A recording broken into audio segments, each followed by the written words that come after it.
Hello everyone, welcome to the solitude education. तो बच्चों कुछ दिन रह गए हैं मेंस एग्जाम के आपके। तो मैंने जैसे प्रॉमिस किया था आपको, मैंने बताया था कि मैं कुछ कॉपियाँ दिखाऊंगा आपको। जो लास्ट जो सिलेक्टेड बच्चे हैं जो ऑलरेडी किसी डिपार्टमेंट में सिलेक्टेड हो चुके हैं, उनकी कॉपी का मैं डिस्कशन करूंगा कि उन्होंने क्या बेटर किया कॉपी में और क्या अच्छा वो और कर सकते थे जिससे उनको और अच्छे मार्क्स मिलते। ठीक है, तो वो सारी चीज़ें के हम यहाँ पे डिस्कस करेंगे। सारी चीज़ें मैं आपको बताऊंगा कि भैया उसमें क्या इम्प्रूवमेंट हो सकता था या क्या उन्होंने चीज़ बेटर की है जो आप भी बेटर कर सकते थे। जो भी मैं कॉपी दिखाने वाला हूँ डेट इज़ ऑफ 2020 एग्ज़ाम 2020 की है, एसएससी जेईई मेंस की। और काफ़ी अच्छे मार्क्स थे इनके। They are selected in CPWD, already CPWD में सिलेक्टेड है। काफ़ी अच्छे मार्क्स थे। तो मैं यहाँ पे सबसे पहले आपको जब कॉपी मिलेगी तो front page look like this. जो फ्रंट पेज होगा बच्चे वो आपका कुछ इस तरह का होगा। ठीक है, इसमें एक गलती आपके पूरी साल की प्रिपरेशन को बेकार कर सकती है। क्या गलती है? देखिए, जब आपकी कॉपी बच्चे आपको मिलेगी तो यहाँ पे ऑप्शन आता है इंग्लिश या हिंदी। आपको अपनी लैंग्वेज सेलेक्ट करनी होती है कि यहाँ पे आपको हिंदी में पेपर लिखना है कि अपना आंसर हिंदी में लिखना है कि इंग्लिश में लिखना है। तो इसको टिक करना मत भूलना। पूरे एग्जाम में सब कुछ भूल जाना, लेकिन इसको टिक करना मत भूलना। अगर आप टिक करना भूल गए तो आपकी कॉपी चेक नहीं होगी। ये बात कंफर्म है, श्योर है, आपका रिजेक्शन हो जाएगा। आपकी कॉपी चेक नहीं होने वाली अगर आपने यहाँ पे अपनी लैंग्वेज सेलेक्ट नहीं की है कि आपको हिंदी में पेपर लिखना है कि इंग्लिश में पेपर लिखना है। करेक्ट है मेरी बात? इस बात को सबसे पहले अपने दिमाग में डाल लेना है। ठीक है, अगर आपको हिंदी में लिखना है तो हिंदी के सामने टिक कर देना है। ठीक है, अगर हिंदी के सामने लिखना है तो हिंदी के सामने टिक कर दीजिएगा, और अगर इंग्लिश में लिखना है तो इंग्लिश के सामने टिक कर दीजिएगा। ऐसा नहीं कि दोनों पे टिक कर दिया, इंग्लिश पे भी टिक कर दिया और हिंदी पे भी। ऐसा नहीं करना भाई आपको।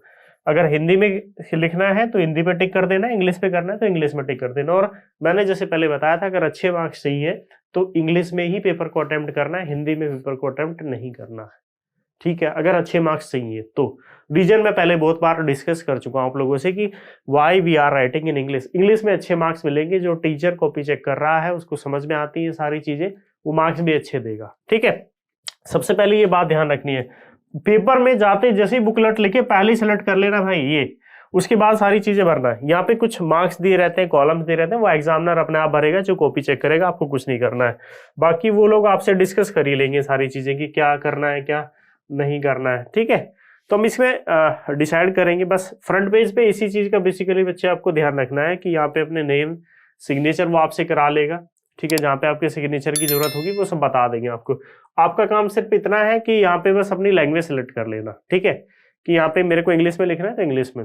इनके काफी अच्छे मार्क्स थे, डेट इज ऑफ 179 मार्क्स थे आउट ऑफ 300 मेंस के अंदर, and they are selected in CPWD. Already ये बच्चे सीपीडब्ल्यूडी में आपके सिलेक्टेड है।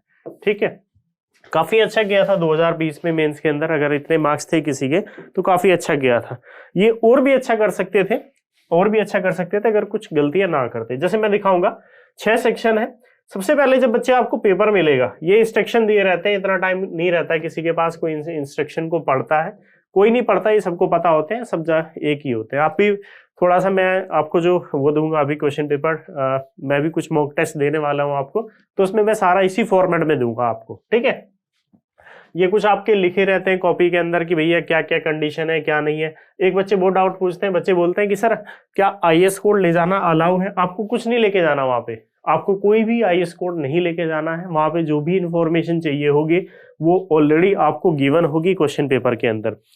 ठीक है, क्वेश्चन पेपर के अंदर सारी की सारी जितनी इंफॉर्मेशन है, जितने भी डाटा है, वो सारे के सारे ऑलरेडी यूज होंगे, ऑलरेडी दिए होंगे। क्लियर है? चलो, ये अब इतना सबको पता है कि मेंस फिर ये कुछ ब्लैंक पेज दिया रहता है। हाँ, पहले क्वेश्चन से स्टार्ट करते हैं। देखिए इधर, ये मेरा फर्स्ट क्वेश्चन है।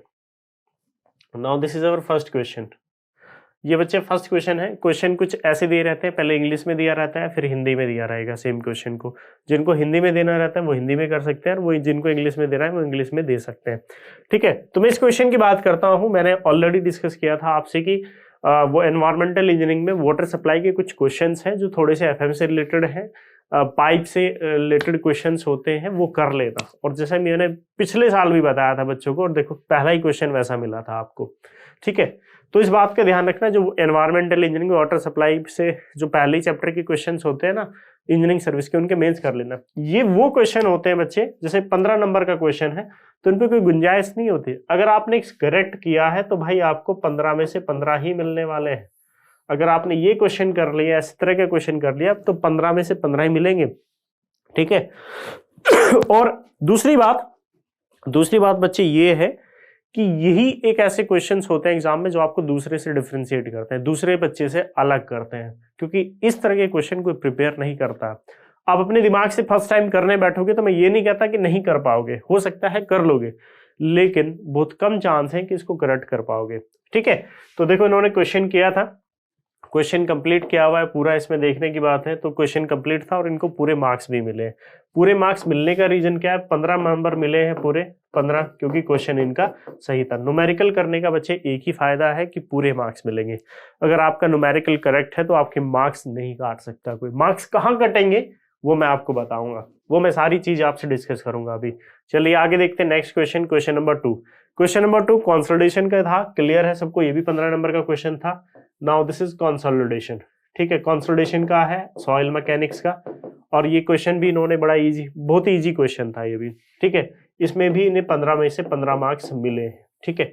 एक और बच्चे मेरे से सवाल पूछते हैं, सर पहले कौन से क्वेश्चन अटेम्प्ट, सबसे पहले आपको वो क्वेश्चन अटेम्प्ट करने हैं पेपर में जो इजी है और जो छोटे क्वेश्चन है। लाइक देख, पहला क्वेश्चन जो मैंने दिखाया, पहले का फर्स्ट पार्ट इजी था, काफी लेंदी भी नहीं था, मुझे वो कर लेना है। पहले का दूसरा पार्ट, क्योंकि इतना लेंदी भी नहीं है, देखो कोई लेंदी नहीं है, दूसरे 1.5 पेज में खत्म हो गया और 15 नंबर मिले भी हैं, तो इजी है और इजीली कर सकते हो, नंबर भी नहीं कटेंगे। तो ऐसे क्वेश्चन को पहले अटेम्प्ट करना है, कोई गलती नहीं करनी है आपको, ठीक है।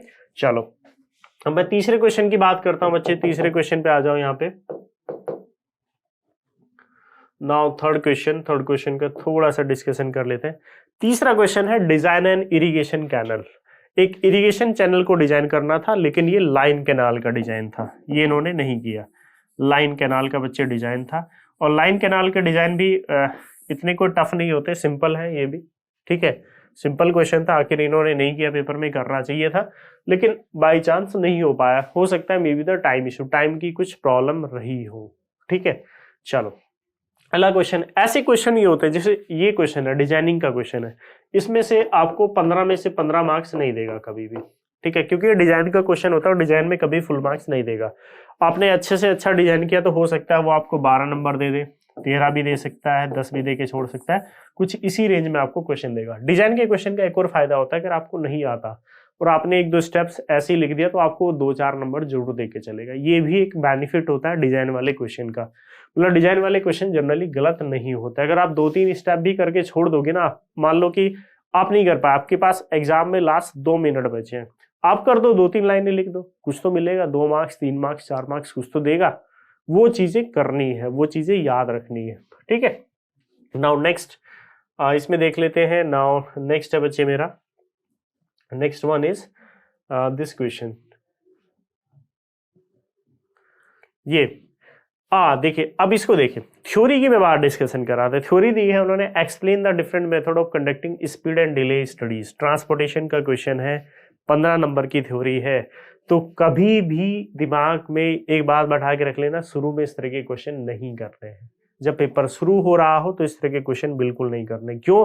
क्योंकि आप सोचने बैठोगे, आप आराम से बैठ के लिखोगे इसको और आप अपना टाइम वेस्ट कर दोगे। 15 नंबर का क्वेश्चन है, मुश्किल से 5 मिनट देने हैं बस, 5 मिनट से ज्यादा मैं इसमें टाइम अफोर्ड नहीं कर सकता, ठीक है।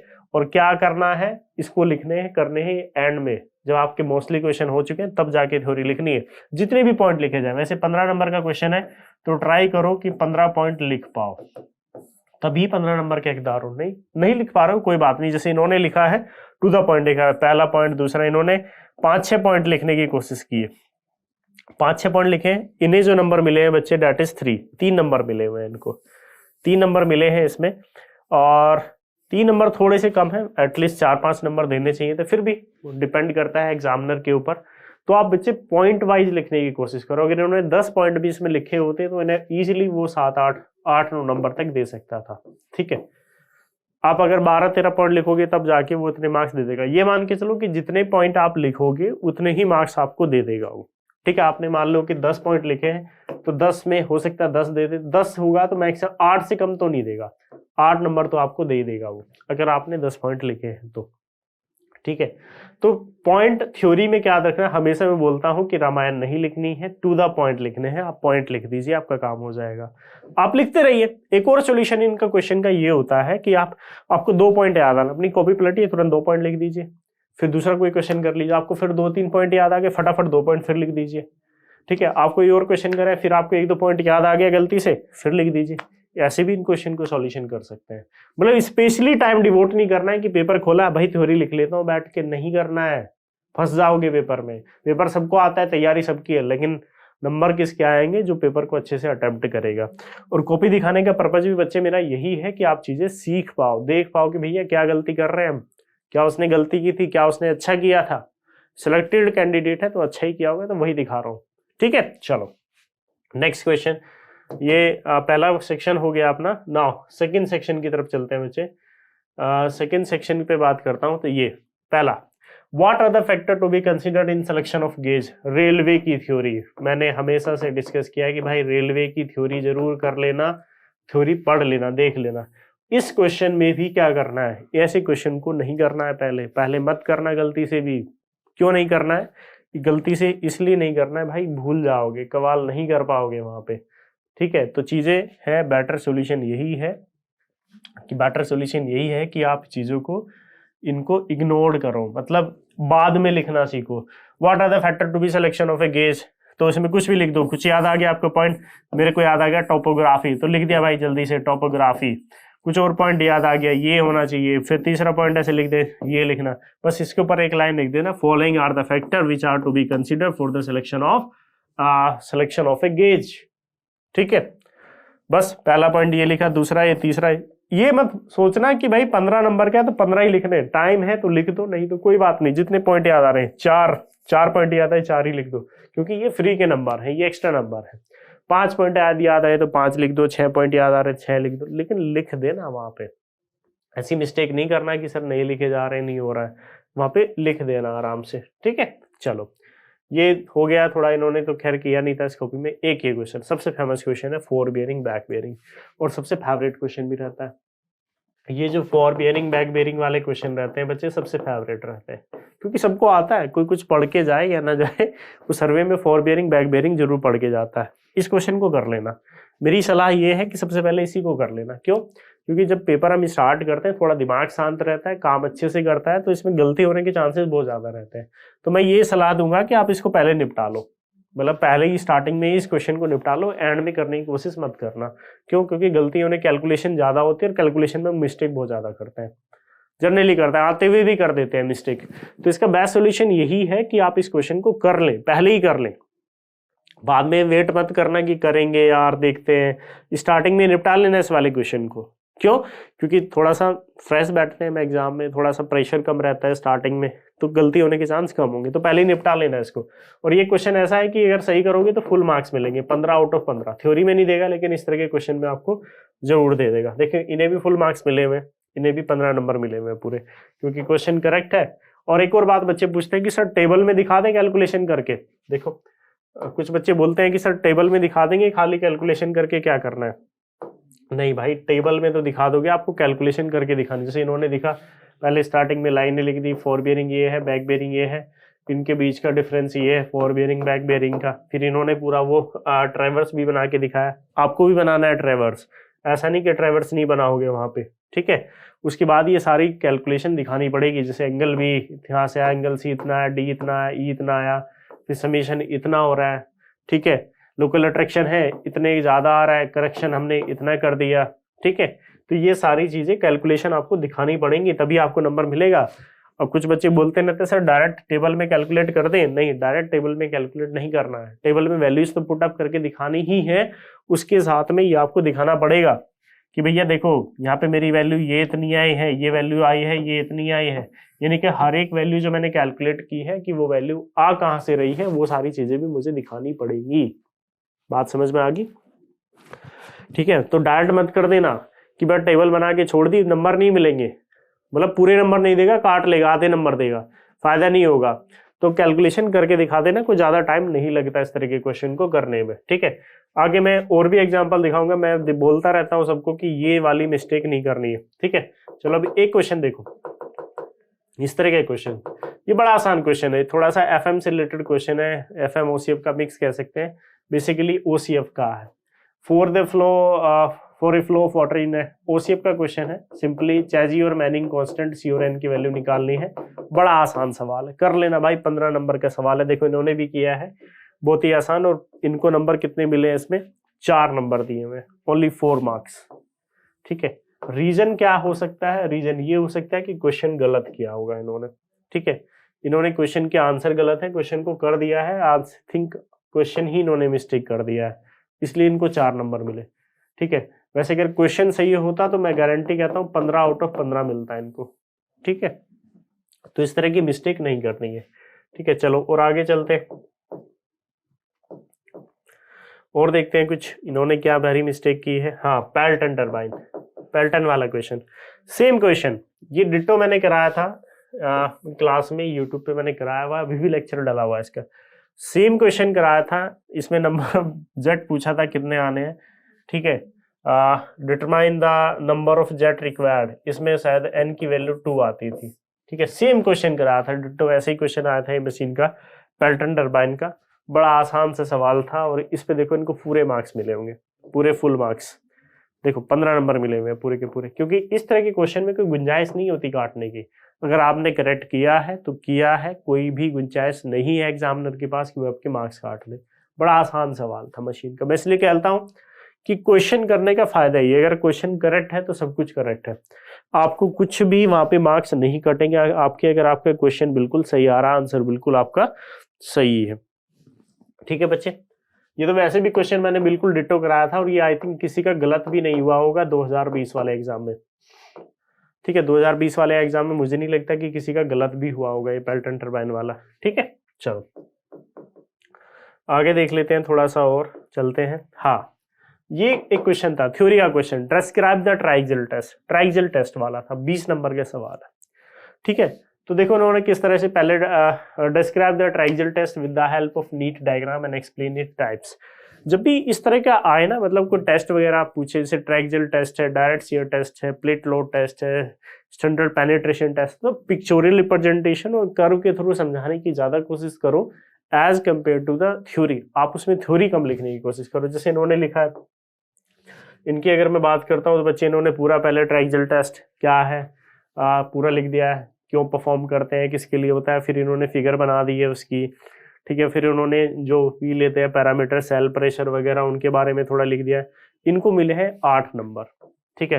ये 2 स्टेज में होता है, स्टेज 1 ये होती है, स्टेज 2 ये होती है, इन्होंने इसके बारे में भी इनको डिस्कशन किया है। उसके बाद इन्होंने फेल्यूर थोड़ा फिगर बना के लिख दिया है।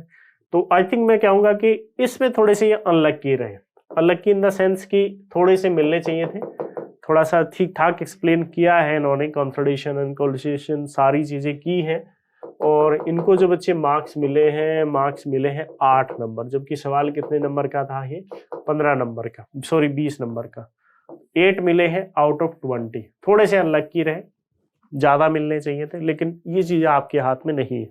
मैंने हमेशा भी कहा है कि मेंस आपकी मेहनत के अलावा थोड़ा सा किस्मत पे भी डिपेंड करता है, ठीक है। मेरे हिसाब से इस क्वेश्चन में इनको एटलीस्ट 12-13 नंबर मिलने चाहिए थे आउट ऑफ 20, ठीक है। 8 दिए हैं, लेकिन कुछ नहीं कर सकते आप, एग्जामिनर को नहीं बोल सकते, मिल गए जितने मिलने थे। लेकिन आई थिंक इन्होंने बेस्ट एक्सप्लेन किया है ट्राइएक्सियल टेस्ट को, ऐसा ही कोई कर सकता है एग्जामिनर में, इससे ज्यादा बेटर नहीं कर सकता। आप जैसे कोई लिखोगे कोई टेस्ट के बारे में लिख देना, थोड़ा सा पिक्चोरियल रिप्रेजेंटेशन दिखा देना, एडवांटेज डिसएडवांटेज, थोड़ा हो सकता है इन्होंने थोड़ा सा हेडिंग वाइज नहीं लिखा है, जैसे डिसएडवांटेज लिख देते, प्रोसीजर लिख देते, तो हो सकता है उस चीज के कभी एग्जामिनर को लगी हो, तो उससे बेटर था आप अगर ऐसा आए तो आप ये कर सकते हो कि पहले ट्राइएक्सियल टेस्ट है, ट्राइएक्सियल टेस्ट को लिख लो पहले, थोड़ा सा 1 मिनट रुकिए, ट्राइएक्सियल टेस्ट को लिख दो कि भाई ट्राइएक्सियल टेस्ट ये होता है, इसलिए परफॉर्म करते हैं, आउटपुट ये होती है। उसके बाद फिगर बना सकते हैं, उसके बाद उसमें ये लिख देते हैं कि स्टेज 1, जैसे इन्होंने लिख के छोड़ दिया डायरेक्टली स्टेज 1, तो स्टेज 1 लिख के जैसे अप्लाइड एक्सियल सेल प्रेशर, तो इनको फिगर बनानी चाहिए थी कि भाई ये सेल प्रेशर मेरा ये होता है, इनको पूरी एक फिगर बना के ऐसे एक फिगर बना के इनको सेल प्रेशर के बारे में समझाना चाहिए था कि भैया मेरा सेल प्रेशर ये होता है, इनको फिर यहाँ पे लिख देते दैट इज स्टेज 1, ठीक है। फिर स्टेज 2 थी डेविएटर स्ट्रेस, अप्लाइड डेविएटर स्ट्रेस, तो उनको फिगर बनानी चाहिए थी वहाँ पे कि ये मेरी ये है, यहाँ पे मैंने डेविएटर स्ट्रेस, सेल प्रेशर के अलावा ये तो मेरा सेल प्रेशर लग ही रहा है, इसके अलावा एडिशन में मेरा ये डेविएटर स्ट्रेस भी लग रही है। ये थोड़ा सा एक्सप्लेन करना चाहिए था। आई थिंक एग्जामिनर को यही चाहिए था, थोड़ा सा नहीं किया इन्होंने, तो इसलिए हो सकता है यहाँ पे इनके मार्क्स काट लिया हो, ठीक है। उसके बाद इन्होंने ये फेल्यूर दिखाए हैं, फेल्यूर किस तरह के फेल्यूर आते हैं ये दिखा दिए। आप क्या कर सकते थे इसमें, और एडिशनल अगर आपको लिखना हो तो आप एडवांटेज लिख सकते थे कि भैया ये एडवांटेज होते हैं ट्राइएक्सियल टेस्ट के, 2-4 पॉइंट लिख के दिखा दो। फिर आप उसी में डिसएडवांटेज लिख के दिखा दो कि ये मेरे डिसएडवांटेज होते हैं, उसी में 2-4 पॉइंट लिख दो, ठीक है। तो इस क्वेश्चन से हमें ये सीखने को मिलता है कि थोड़ा सा मतलब पिक्चोरियल रिप्रेजेंटेशन कर्व के थ्रू तो हमें दिखाना ही है, उसके अलावा हम थोड़ा सा अगर चीजें और मैनेज कर लें, और चीजें मैनेज करने का मतलब ये है कि हम उसको और थोड़ा सा मतलब प्रोसीजर वाइज लिख दें, जैसे कि एडवांटेज डिसएडवांटेज, जैसे स्टेज 1 था तो स्टेज 1 का लिख के उन्हें सेल प्रेशर कि हम पहली स्टेज पे सेल प्रेशर अप्लाई करते हैं, उसके नीचे उन्हें एक डायग्राम बनाना चाहिए था स्टेज 1 का। फिर स्टेज 2 में हम डेविएटर स्ट्रेस अप्लाई करते हैं तो उन्हें वहाँ पे एक डायग्राम बनाना चाहिए था कि हम एक डेविएटर स्ट्रेस भी वहाँ पे अप्लाई करते हैं, ठीक है। तो आई थिंक उस चीज की कमी मेरे को वहाँ पे थोड़ी दिख रही है, इसलिए 8 नंबर मिले 20 में से। आप नहीं करेंगे, आप थोड़ा सा सीख गए होंगे कि यहाँ से कि आपको थोड़ी सी चीजें कैसी करनी चाहिए थी, उसको मैनेज करनी चाहिए थी, ठीक है। चलो नेक्स्ट और देखते हैं। आई थिंक ये तो उसी का पार्ट है, हाँ ये उसी का पार्ट था, ठीक है। नाउ नेक्स्ट इज ये चल लेते हैं स्लैब का क्वेश्चन। देखो 25 नंबर का सवाल है, ठीक है, 25 नंबर का सवाल आया है स्लैब का। और मैं क्या बोलता हूं हमेशा से, मैंने एक ही बात बच्चे बोली है स्लैब के अंदर, स्लैब और फुटिंग सोइल में जब तक ना हो, जब तक ऐसी गुंजाइश ना बने पेपर में कि करना ही पड़ेगा, तब तो कर लो। अगर दिख रहा है कि छोड़ सकते हैं तो छोड़ देना, और अगर कर रहे हो तो बिल्कुल इसी वे में करना है जैसे इन्होंने किया है, क्योंकि स्लैब और फुटिंग की डिजाइन में आधा घंटा वेस्ट अगर कर रहे हो तो अपना सिलेक्शन रोक रहे हो आप, ठीक है। स्लैब और फुटिंग की डिजाइन को अवॉइड करना है, और अगर करनी पड़ रही है तो सिंपली बस उतनी बात लिखनी है जैसे उन्होंने किया सिंपली एक स्टेप में बता दिया कि भाई मैंने इफेक्टिव लेंथ निकाल ली, ये रहा स्टेप 1 में जितने नेसेसरी स्टेप है, LX इतना है, LY इतना है, इफेक्टिव लेंथ इन्होंने बता दी, ये इन्होंने कहा दिया स्लैब इज 1 वे स्लैब है कि मैं मेरी स्लैब 1 वे स्लैब है। फिर इफेक्टिव डेप्थ निकाल के बता दी, 185 mm मेरी इफेक्टिव डेप्थ आ रही है, यहाँ से ओवरऑल डेप्थ निकाल ली, स्टेप 2 दूसरा स्टेप हो गया। अब तीसरे स्टेप पे देखते हैं, तीसरे स्टेप पे इन्होंने 15 नंबर मिले इनको 25 में से, देख लो कॉपी में, ये रहे 15 नंबर मिले। आप स्लैब और फुटिंग कितनी भी कर लेना, कितना भी टाइम वेस्ट कर लेना, नहीं मिलने वाले नंबर, मैं पहले ही बता दें 25 मिले, 15 नंबर मिले हैं आउट ऑफ 25, ठीक है। तो बस आपको इतना ही करना है, पहला स्टेप दिखा दो कि मैं स्टेप ज्यादा से ज्यादा ही खाने हैं जिससे नंबर आपको मिल जाए कि मेरी इफेक्टिव लेंथ इतनी है भैया, इफेक्टिव लेंथ इतनी, रेशियो इतना है, स्लैब इतने, 1 वे 2 वे, फिर मैंने डेप्थ निकाल के दिखा दी, और उसके बाद मैंने यहाँ पे लोड, तीसरी में इन्होंने लोड कैलकुलेशन कर लिया स्टेप 3 के अंदर कि भैया डेड लोड इतना है, टोटल लोड इतना है, फैक्टर लोड इतना है, मोमेंट इतना आ रहा है, ठीक है। तीसरे स्टेप में दिखा दिया, स्टेप में इन्होंने चेक फॉर डेप्थ के लिए इन्होंने चेक करके बता दिया छोटे छोटे स्टेप्स में, ठीक है। डेप्थ फॉर चौथे स्टेप में इन्होंने ये दिख करके दिखा दिया कि मेरा इतना, फिर इन्होंने स्टील मिनिमम स्टील इतना था, मेन बार के लिए स्टील इतना था, डिजाइन फॉर रेनफोर्समेंट स्टेप 5 में, ठीक है। फिर डिस्ट्रीब्यूशन बार इतनी थी, मेन बार इतनी थी, और लास्ट में बस एक छोटी सी फिगर बना देना। ये मत बनाना भूलना, अगर आप स्लैब का डिजाइन कर रहे हो बच्चे ना, स्लैब का अगर बच्चे आप डिजाइन करोगे तो ये चीज नहीं करना भूलना है, ये चीज करनी है आपको, ठीक है। एक बड़ा सा डायग्राम बना के दिखा देना लास्ट में कि देखो ये मेन बार है, इतने mm की ली थी मैंने, स्पेसिंग इतनी थी, ये मेरी डिस्ट्रीब्यूशन बार थी, ये इतने mm की थी, और ये इतनी स्पेसिंग थी, इतनी मेरी डेप्थ आई थी स्लैब की। तो देखो उन्होंने बड़े अच्छे से, मैं कहूँगा कि स्लैब को कम टाइम में कैसे करते हैं, सबसे बेस्ट एक्सप्लेनेशन है इस कॉपी में, ठीक है। स्लैब का सबसे कम टाइम में ज्यादा से ज्यादा बेस्ट एक्सप्लेनेशन जो मैं कर सकता था वो ये किया है इस बच्चे ने, ठीक है। देखो काफी अच्छे से इफेक्टिवली हैंडल किया है, कोई लेंदी नहीं खींचा है, आराम से कर लिया, और ये मुश्किल से 5-10 मिनट में हो भी गया होगा। और 15 नंबर, इससे ज्यादा उम्मीद भी मत करना भाई स्लैब के क्वेश्चन में, क्योंकि स्लैब और फुटिंग की डिजाइन एक ऐसा डिजाइन है जिसकी कोई लिमिट नहीं है, एंडलेस। आप 2 घंटे भी दे सकते हो वहां पे, एक स्लैब और फुटिंग की डिजाइन करने के लिए 2 घंटे भी टाइम दे सकते हो आप, इतना बड़ा डिजाइन होता है उनका। तो इन्होंने जो किया है बिल्कुल इफेक्टिव तरीके से दिया है। मैंने टेलीग्राम का लिंक दे रखा है नीचे डिस्क्रिप्शन में, ज्वाइन कर लेना फटाफट, वहां पे कॉपी मिल जाएगी आपको, कॉपी मिल जाएगी वहां पे सारी की, ठीक है। जो भी मैं एक्सप्लेनेशन दे रहा हूँ कॉपी का मिल जाएगा, देख लेना आराम से, ठीक है। तो जो स्लैब की मेरे से क्वेरी पूछते रहते थे कि सर स्लैब को कैसे करेंगे, तो सबसे बेस्ट मैंने ये बता दिया स्लैब में, ठीक है। स्लैब का देख लिया 15 नंबर, इससे ज्यादा मिलने भी नहीं, उम्मीद भी मत करना स्लैब में से ज्यादा मिलेंगे। उसके बाद एक क्वेश्चन देखो ये आया था थ्योरी का, differentiate between LSM and LSM. तो भैया जब डिफरेंशिएट की बात करेगा तो लाइन एक तरफ डाल लेना एलएसएम लिमिट स्टेट मेथड, और दूसरी तरफ डाल लेना डब्ल्यूएसएम, लिख देना पॉइंट वाइज। ये होता है इसमें भी एक पॉइंट, इसमें फिर एक पॉइंट, इसमें एक पॉइंट, कि इसमें फैक्टर इस इतना लेते हैं, इसमें इतना फैक्टर लेते हैं, इसमें ये लेते हैं, इसमें ये लेते हैं, बस उसको थोड़ा एक्सप्लेन कर लेता है। 10 नंबर मिल गया देखो इनको। 15 नंबर का सवाल है, देखिए यहाँ पे 15 नंबर का सवाल है, और इनको जो नंबर मिले हुए 10 मिले, 10 आउट ऑफ 15, गुड, अच्छे नंबर मैं कहूँगा। और इसी वे में एक्सप्लेन करना है। अगर आपसे डिफरेंशिएट पूछता है दो चीजों के बीच में, तो आपको टैबुलेटेड फॉर्म में दिखाना है। एक तरफ जैसे एलएसएम डब्ल्यूएसएम पूछा है, तो एक तरफ एलएसएम डाल लो, दूसरी तरफ डब्ल्यूएसएम, सबसे बेस्ट है, ठीक है। चलो और देखते हैं बच्चे इस कॉपी में के अंदर, और इस कॉपी में जैसे इन्होंने दिखाया ये तो वही उसी का एक्सप्लेनेशन है।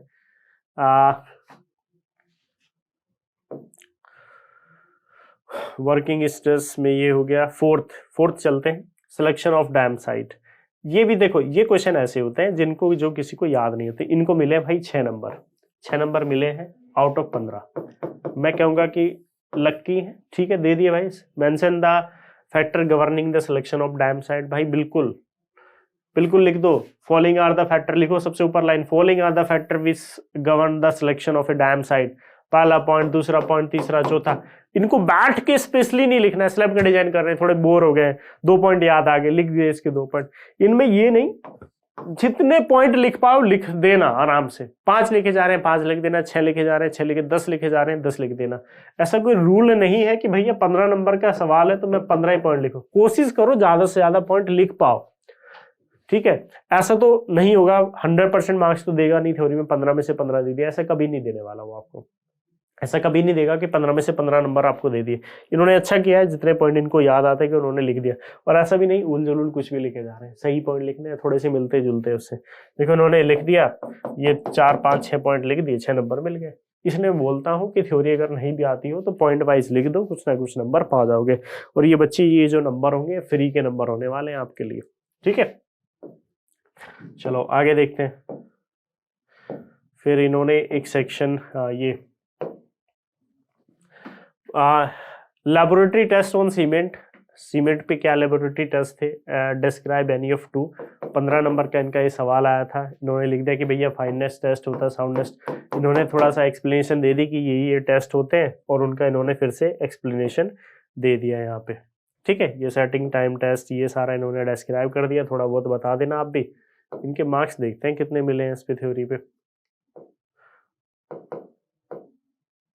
हाँ ये आई थिंक इनको 8 नंबर मिले हुए मेरे ख्याल से, ठीक है। इतना ही मिलता है भाई थ्योरी में तो, 8 आउट ऑफ 15, क्योंकि आप एग्जैक्ट भी नहीं लिखते हैं और आप नहीं उतना ज़्यादा नहीं लिख पाते हैं बेटर वे में, तो इतना ही मिलता है थ्योरी में, उससे ज़्यादा उम्मीद मत करना, ठीक है। मेरे ख्याल से ठीक ही दिया नंबर, उतने कम भी नहीं है कोई ज़्यादा भी नहीं है, ठीक है।